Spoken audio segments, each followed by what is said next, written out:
महाराष्ट्राचे आराध्य दैवत राजाधिराज योगीराज श्रीमंत योगी श्री श्री श्री छत्रपती शिवाजी महाराजांना या त्यांच्या छोट्या मावळ्याकडून मानाचा मुद्रा. नमस्कार, मी अभिनाथ सुजाता अनिल सावंत, इयत्ता 7वीत शिकतो.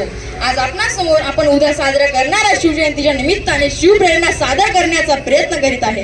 बोला हर हर महादेव, जय भवानी, जय शिवाजी, बोला छत्रपती शिवाजी महाराज की. सिंहाची चाल, गरुडाची नजर, स्त्रियांचा आदर आणि शत्रूचे मर्दन असेच असावे मावळ्याचे वर्तन, हीच छत्रपती शिवाजी महाराजांची शिकवण. मंदिरे थरारली, शिवनेरीची तोफ कणाडली, वाऱ्याची कोळी झुळूक दऱ्या खोऱ्या तळवली, जिजाऊच्या पोटी मरड्यांचं राजा उतरलं, मुखी पाखरं ही सांगत किलबिलाट करू लागली, नगारा वाजला, शाहिरी साज चढला आणि पुणे जिल्ह्यातील जुन्या गावानजीक वसलेल्या शिवनेरी या डोंगरी किल्ल्यावर 19 फेब्रुवारी 1630 मध्ये एकच डंका डोंगराळ सांगत सुटला, आता सह्याद्रीवर भगवा फडकणार, आता सह्याद्रीवर भगवा फडकणार. 350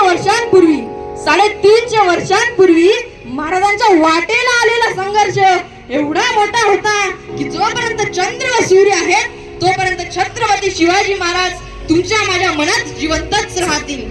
स्वराज्य निर्माण करावं म्हणून स्वराज्य निर्माण नाही झालं, पण 50 वर्षांच्या आयुष्यामध्ये महाराजांनी जो संघर्ष केलाय त्याच्या पाठीमागची जर आपण व्याप्ती पाहिली तर माणसाने काय केलंय याचा विचार मनात आल्यावर मस्तक नतमस्तक झाल्याशिवाय राहत नाही. महाराजांनी स्वतःचं राज्य उभं केलं, पण त्या राज्याचं नाव त्यांनी शिवराज्य ठेवलं नाही, तर राज्याचं नाव ठेवलं स्वराज्य. स्वराज्य म्हणजेच माझं राज्य, म्हणजेच की त्या मातीत उगवलेल्या कोणीही त्या राज्याच्या नावाचा उच्चार करावा, तर हे राज्य माझं असेल तर मलाच लढलं पाहिजे, मलाच झुंजलं पाहिजे, मलाच जगडलं पाहिजे.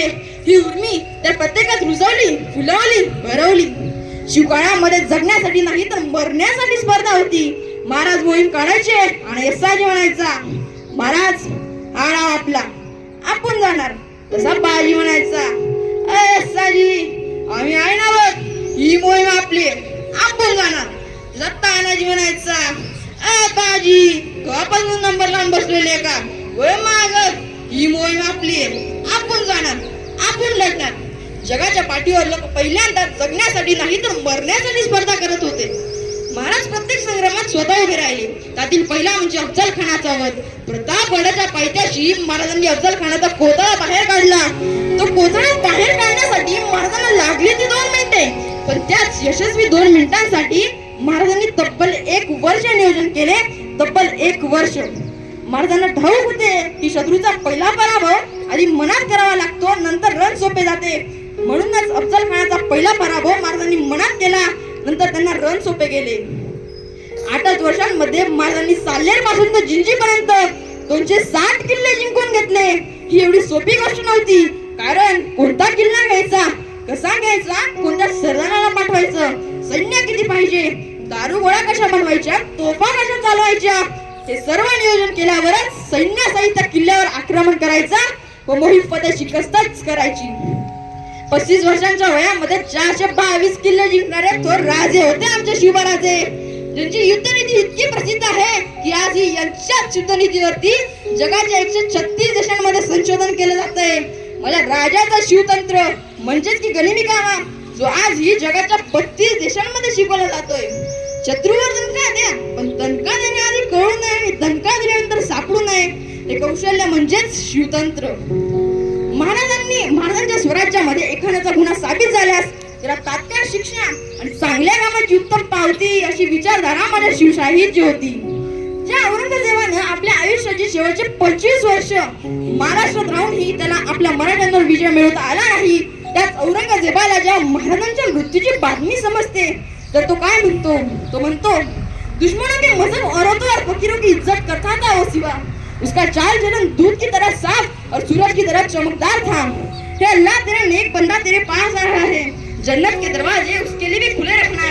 तो अपने शेजाऱ्यांना सांगतो, शेजारो मैं भी बड़ा खुशनसीब हूँ क्योंकि मुझे दुश्मन भी जो मिला वो शिवा जैसा मिला. महाराजांनी याच गुणांहून त्यांनी दाखवून दिले की किती ताकदवान व बुद्धिमान राजा होता आमचा शिवराजा. म्हणूनच जातीपेक्षाही जास्त मातीला आणि मातीपेक्षाही जास्त छत्रपतींना आम्ही मानतो. शेवटी जाता जाता इतकंच म्हणीन, सागराचं पाणी कधी आटणार नाही, सागराचं पाणी कधी आटणार नाही, स्वराज्याची आठवण कधी मिटणार नाही. हा जन्मच काय, हजारो जन्म जरी झाले तरी नाद शिवरायांचा सुटणार नाही, नाद शिवरायांचा सुटणार नाही. जय जिजाऊ, जय शिवराय, जय जिजाऊ.